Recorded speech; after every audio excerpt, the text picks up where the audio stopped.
Hi, and welcome to Podcast 3. We're in week 2 now. We're going to talk about federalism today. So in the last couple podcasts, we talked about what government is, different forms of democracy. We've talked about how the U.S. Constitution came about and gave structure and rules to our form of government. But the next step is deciding what rules are going to apply to dividing power between the states, and specifically the state governments and the federal government. And that's what federalism is all about. Federalism is a system in which the powers of both the national government and the subnational units, the states, are specified and limited. That's how your book defines it. But we have this system because, you'll remember, the Constitution was this giant compromise. And in order to get the states to ratify it, concessions had to be made in keeping some state sovereignty and power. So you can see that the system of checks and balances that I described last time, we have that in the Constitution, of course, for the three internal branches, the legislative, the executive, and the judiciary. But we also have some checks on the power that resides in the state and federal governments. And that's all in the name of making sure that power is not concentrated in one place. That's kind of an overriding goal of the Constitution. But this document, it's a very terse and short document, as you see from reading it. So it doesn't go into detail on a lot of things. And while it does state that some powers are specifically given to the federal government, many times it has clauses that are supposed to cover very broad categories of powers. And of course, these are always open to interpretation. And that's where the Supreme Court comes in, or other federal courts. They're there to make the final decisions on that interpretation. They define the boundaries of federalism. And your book goes into a lot of different cases that are important in defining those boundaries. So often states in the federal government will share powers. These are called concurrent powers. But the Constitution is very smart, I think, about trying to cover all the bases with these broad-based clauses that I mentioned. Let me give you a few examples. Article 1, Section 8, you have specific powers that are expressly given to the national government, so that's why we call them expressed powers. But it also includes this interesting clause called the Necessary and Proper Clause, which provides that Congress can make laws that are needed to carry out the expressed powers. So if you can think about that, it's really expanding the number of powers infinitely by saying, well, you have these number of powers, but you have all the other powers that you need to carry out and enforce those powers. That's quite an expansion. So take a look at that Article 1, Section 8, get a sense of how that works. Then you look at the next section, Section 9. It goes into what the national government is prohibited from doing. And Section 10 covers what the states are prohibited from doing. So the Constitution both expresses what powers it wants the governments to have, but also which powers it doesn't want them to exercise. And the 10th Amendment, of course, this is part of the Bill of Rights, which we mentioned before, is the main explicit source of state powers. And it says, and I'm quoting, "The powers not delegated to the United States by the Constitution, nor prohibited by it to the states, are reserved to the states respectively, or to the people." In other words, everything that we haven't covered in this document, this short document, and we haven't prohibited the states from doing, the states get it. So that's quite a concession to state sovereignty and power. Basically, everything else that you don't see in here goes to the states. It's not quite as simple as that, but that's what the amendment says. Another clause that you guys should know is the Supremacy Clause. This is in Article 6.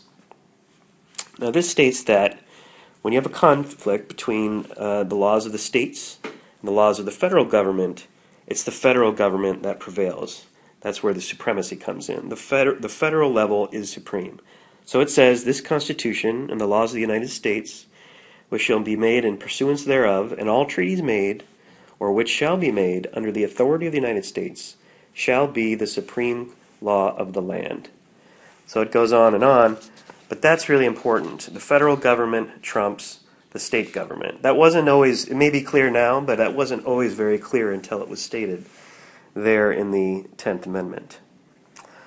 So, as you can kind of figure out by now, federalism, it can be very confusing, even to those who are experts in this and are in politics, because the nature of these concurrent powers and the reach of the national government really changes depending on how the Supreme Court decides to interpret the Constitution in a particular decade, or maybe what the political climate is that affects those courts.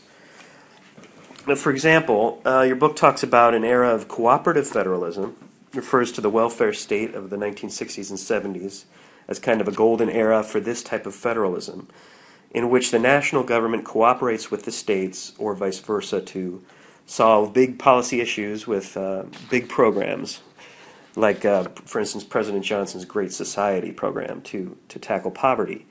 These didn't always work, but they were certainly an example of cooperative federalism. But there are plenty of examples on the other side when the federal and state governments are at odds, either because there are unfunded federal mandates, in other words, something the federal government wants the states to pay for but is unwilling to hand down taxpayer funds for that, or maybe a state governor doesn't agree with federal policy.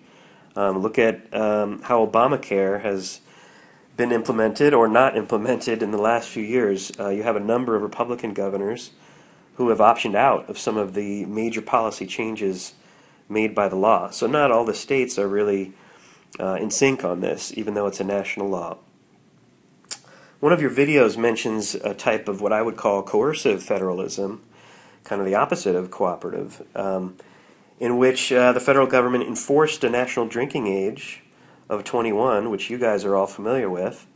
And that came about because even though law enforcement would be generally something kept for the states, we call those police powers, but the federal government felt so strongly about this that it threatened to withdraw highway funds if each state did not comply with the national standard. And of course, you can make an argument that it was important to have a national standard on this kind of policy, but that's how the federal government kind of enforced or made the states comply is through the pocketbook. So I think the best way to think of federalism, if you're confused about it, is an ongoing legal battle played out in the courts between very powerful governments. And I say governments plural because you really do have a lot of players here. It's not just the federal government and the states, which we have 50 of those governments. The local governments, counties, cities, they all get into this game. And in this battle, the federal government usually wields the most power because states, especially now, really depend on it for large amounts of money. Your book refers to this as physical federalism, and you can read some of the definitions about how the federal government uses categorical grants and block grants and all sorts of funding mechanisms to make happen what they want to happen in the states. And the biggest decisions, though, are usually made over state laws that challenge the boundaries of federalism. So every so often, you'll have these laws that usually get challenged in court, and the outcome of that decision really is what defines the current state of federalism. Obamacare, which I mentioned before, was recently one of those. It came to the Supreme Court, which upheld all of the most important parts of the law, but it did set some limits on what the federal government could do under the Commerce Clause, which is often the clause that the federal government invokes in these cases. So take a look at that if you're interested, because these decisions sometimes affect future laws. We look back at the decisions and what was said in these decisions to decide, well, can we go that far next time? Another example is a 2006 case dealing with Oregon's Death with Dignity law. This was a pretty controversial state law that allowed physician-assisted suicide.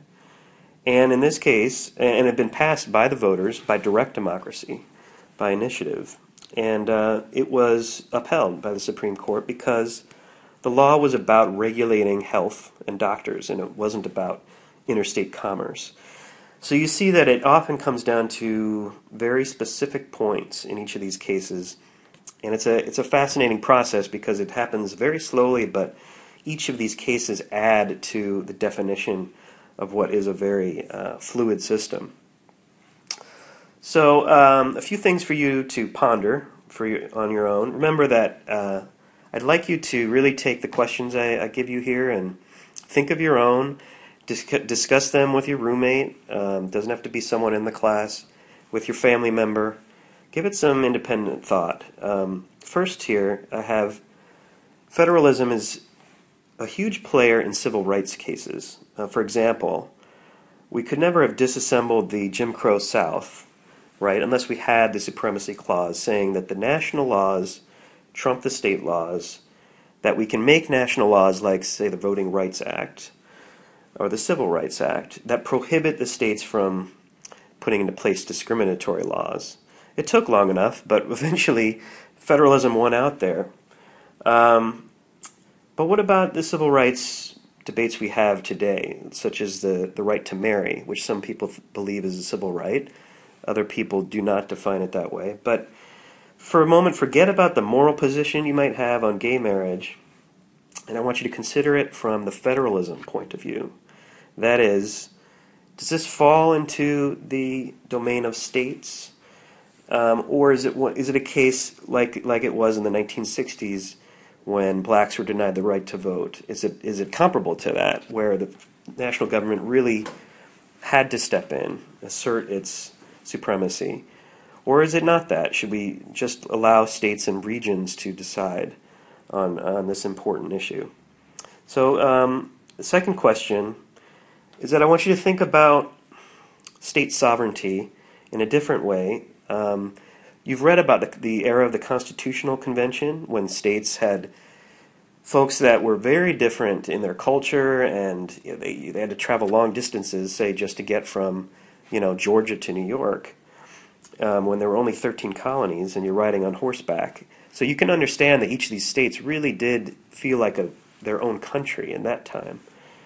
But consider now, do you believe that there's a cultural difference so stark now that we really still need these state boundaries and strong state governments to assert, say, the culture of California versus the culture of Arizona or the culture of Oregon or something like that? That's an interesting question, and I think you can go either way on it, but it's something to ponder. All right, thanks, and I'll see you next time.